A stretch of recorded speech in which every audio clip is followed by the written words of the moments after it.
Good morning, meteorologist Bob Acanfrio with a Hurricane Irene morning update for Friday, August 26, 2011. As of the 8 a.m. advisory, we have Hurricane Irene with maximum sustained winds at 110.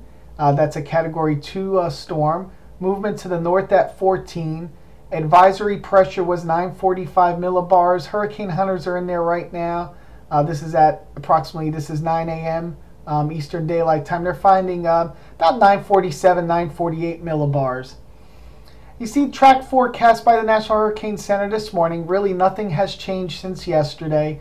Going to head on this north, heading right to North Carolina. Conditions across North Carolina will start deteriorating later this afternoon as tropical storm force winds make their way. I'm going to show you that on the radar in a few minutes here.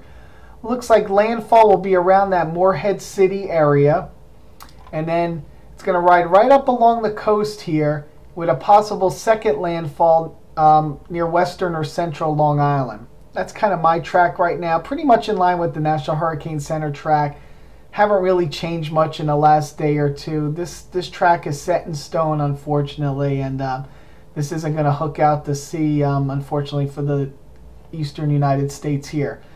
Again, hurricane warnings out from eastern South Carolina here, all the way through North Carolina, Virginia, Delaware, Maryland coast, all the way up to the Jersey coast to Sandy Hook.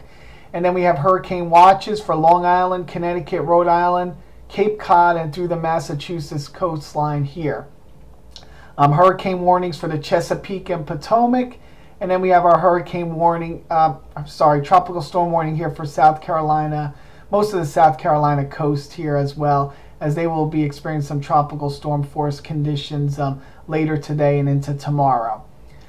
Plans for the Northeast, if you have mandatory evacuations, please heed the warnings.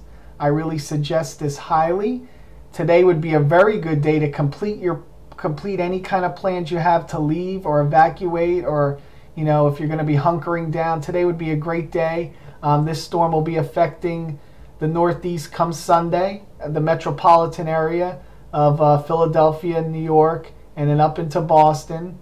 So this would be a great day to really get your plans in gear here if you're going to be leaving or staying, or really, if you have any last minute things to do, today would be a great day to do it. North Carolina, you guys should be either gone or hunkering down and ready to, all your evacuations should be completed by now. Things will start going downhill across eastern North Carolina again later this afternoon. Okay, first visible loop. This is a little visible picture here. It's about an hour old here. And you can see the south and western eye wall here has been open most of the morning. I've had a little bit of drier air and a little bit of wind shear. It looks like Irene is trying to get itself back together. It's almost undergoing another eye wall replacement cycle. We kind of have an outer ring here trying to close up, an inner wall here. A lot of warm waters between here and eastern North Carolina before landfall. We have about another 24 hours here that's to traverse this warmer waters. Not saying it's probably, in my opinion, and this is hard to say, intensity forecasting is very tough. Could it become a Category 3 again? Sure, we could see a little bit of strengthening. I think we're pretty much going to see steady state, maybe slight strengthening. But the difference between Category 2 and 3, it's just a number, folks, especially with a big, large system like this. It's going to be a lot of water, a lot of surge spreading right up the East Coast. So let's not be too concerned about numbers here. This is going to be a Category 3, Category 4 type surge anyway.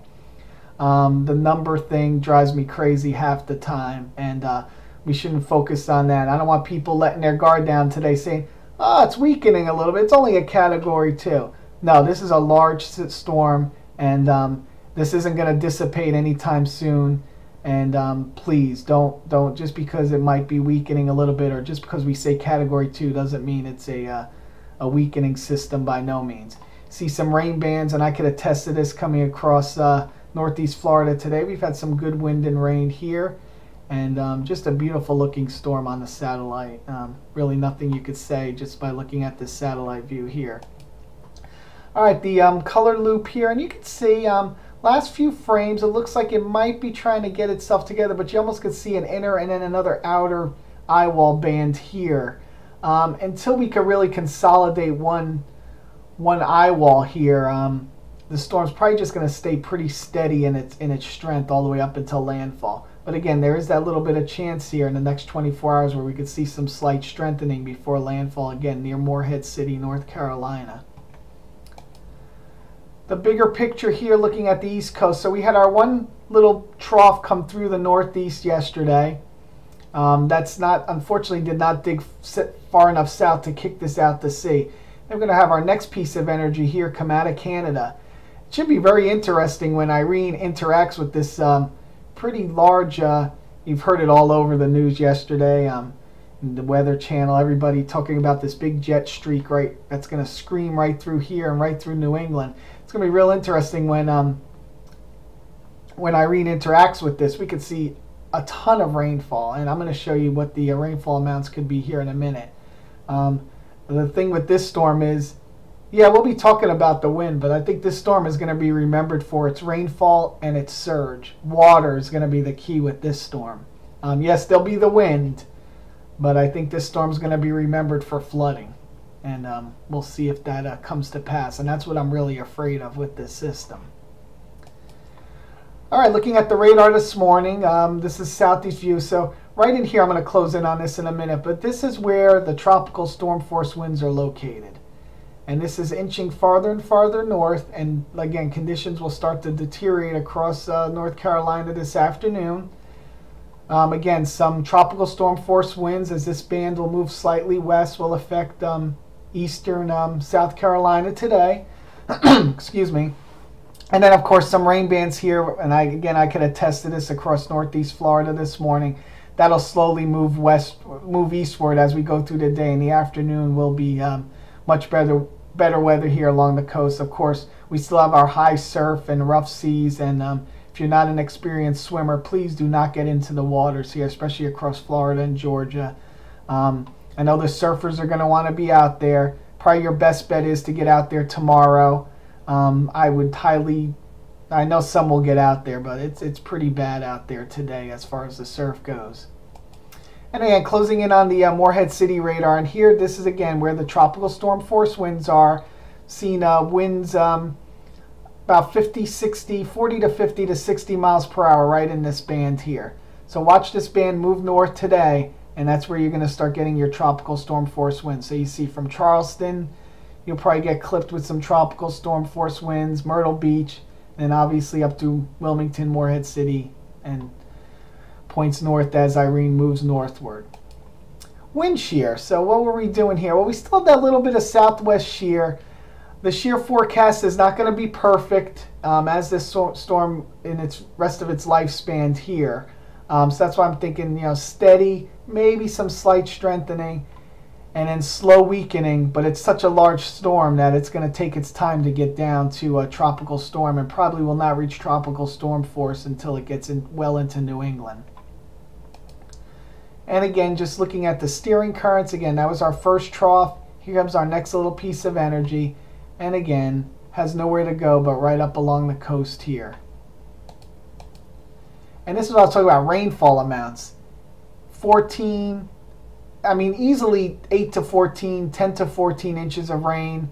It looks a little light here in New England, but this is only going through Monday morning. You'll see much more rainfall here across New England. So definitely a wide swath of 10 to 14 inches of rain. And you can see why flooding combined with the storm surge is going to be a real problem for a lot of people here. So if you're in low-lying areas and they're saying evacuate, evacuate. Please heed the warnings. Model runs, they haven't really changed much. We saw a slight shift east in the model consensus. Model consensus right now is running again near Morehead City and then right along the coast to near New York City, Western Long Island. We still have the GFDL far west. I consider that an outlier right now. I like the Euro track and the Euro track is pretty much with consensus. And that's again Morehead City, Outer Banks, right along the coast. Possible second landfall near Western Long Island, then up into New England.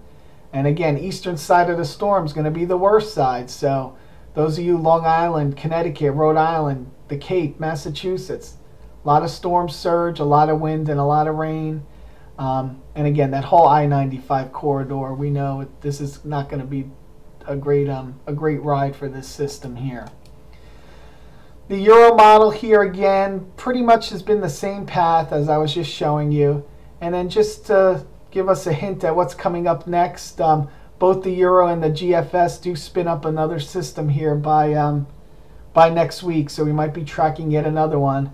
This has a better chance to hooking out to sea and possibly affecting Bermuda.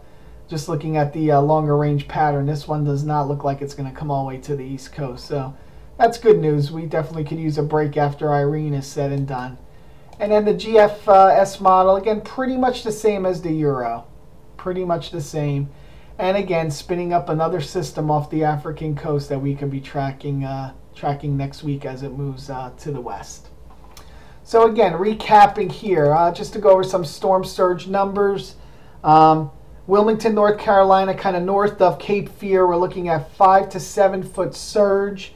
Outer Banks of North Carolina, 8 to 11. And this is on top of the astronomically higher tide, so that's part of the problem here. Virginia Beach, 4 to 8 foot surge. Delaware beaches, 3 to 6 foot, and that's up through the Jersey Shore as well, 3 to 6. And then it's hard to say for Long Island yet and for Connecticut, Rhode Island, Massachusetts, but you'd probably be looking at the order of about 4 to 8 foot surge once Irene comes up there. We're going to kind of work on that, pinpoint that more in the next 24 hours for you guys. So again, Category 2 storm could strengthen back up to a Category 3 before landfall. I'm looking at probably around a 2 to a 3 before landfall near Morehead City, and that will be coming sometime tomorrow morning. That's it for my update today. I will have another update possibly later tonight or again tomorrow morning. Follow me on Facebook. It's Robert, ACANFRIO. And you can follow my blog at weatherunderground.com. Have a good day.